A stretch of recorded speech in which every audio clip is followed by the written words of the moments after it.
Hello everyone, welcome back to my channel. সবাই কেমন আছেন? আশা করছি সবাই অনেক ভালো আছেন। আমিও ভালো আছি।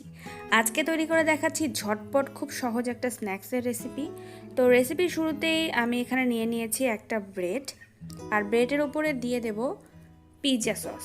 বাসায় যদি পিৎজা সসটা না থাকে তাহলে কিন্তু টমেটো সস দিয়েও আপনারা কাজটা করে নিতে পারেন। আজকের রেসিপিটা হেলদি এবং টেস্টি দুটাই হবে। বাচ্চাদেরকে টিফিনেও দিতে পারেন বা বিকেলে স্ন্যাক্স হিসেবেও কিংবা ব্রেকফাস্ট হিসেবেও কিন্তু খেতে পারেন। তো সবার প্রথমে পিৎজা সসটা খুব ভালো মতো ব্রেডের উপরে দিয়ে দিচ্ছি। এবার দিয়ে দিচ্ছি মোজারেলা চিজের পরিমাণটা আপনারা কমিয়ে বাড়িয়ে নিতে পারেন। তো পুরো পাউরুটিটাতে খুব ভালো মতো চিজগুলো কভার করে নেব। তারপরে দিয়ে দেব আমি টুকরো করে কেটে রাখা ক্যাপসিকাম। এখানে আমি দু ধরনের ক্যাপসিকাম ব্যবহার করছি, লাল ক্যাপসিকাম এবং সবুজ ক্যাপসিকাম। আর তার সাথে দিয়ে দেব টুকরো করে নেওয়া পেঁয়াজগুলো আমি ফাঁকে ফাঁকে দিয়ে দেব। তো মোটামুটি বেসটা কিন্তু আজকে আমাদের তৈরি হয়ে গেছে। এবার এটাকে ফ্রাই করার পালা। ও আচ্ছা, আরেকটা জিনিস দিয়েছি যেটার কথা বলতে ভুলে গেছি, সেটা হচ্ছে ব্ল্যাক অলিভ। তো ব্ল্যাক অলিভটাও আমি খুব ভালো মতো আলতো করে বসিয়ে দিলাম।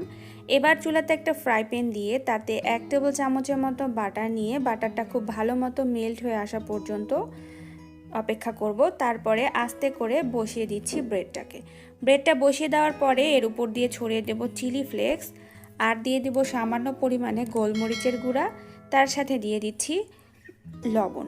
এবার ঢাকনা দিয়ে ঢেকে 5 থেকে 6 মিনিট খুব লো হিটে ব্রেডটাকে কুক করতে হবে। তো তৈরি হয়ে গেছে আজকের আমাদের মজাদার স্ন্যাক্সটা। একটা স্প্যাচুলা দিয়ে সাইডগুলো একটু নাড়াচাড়া করে এটাকে এখন নামিয়ে নিচ্ছি। তো ভিউয়ার্স, আশা করছি আজকের এই স্ন্যাক্সের রেসিপিটা কিন্তু আপনাদের কাছে ভালো লেগেছে। ভিডিওটি ভালো লাগলে অবশ্যই একটি লাইক দিন, আর ভিডিওটি দেখা শেষ করে কমেন্টের মাধ্যমে লিখে জানান আজকের রেসিপিটা আপনাদের কাছে কেমন লাগলো। আর রেসিপিগুলো দেখার পরে শেয়ার করতেও কিন্তু একদম ভুলবেন না, তাহলে আপনার ফ্রেন্ডস এবং ফ্যামিলি ভিডিওটি অনায়াসে পেয়ে যাচ্ছে। যারা আমাদের পুরাতন ভিউয়ার্স তাদেরকে অসংখ্য ধন্যবাদ আমাদের সাথে থাকার জন্য। আর যারা একদম নতুন রয়েছেন, যারা আজকে প্রথম আমাদের চ্যানেলের ভিডিও দেখছেন, তারা প্লিজ আমাদের চ্যানেলটি সাবস্ক্রাইব করে দিয়ে আমাদের সাথেই থাকুন, আমাদের পাশেই থাকুন। আজকে এ পর্যন্ত, সামনে দেখা হচ্ছে নতুন কোনো রেসিপি নিয়ে। ততক্ষণ পর্যন্ত সবাই অনেক ভালো থাকেন। সবাইকে অনেক ধন্যবাদ।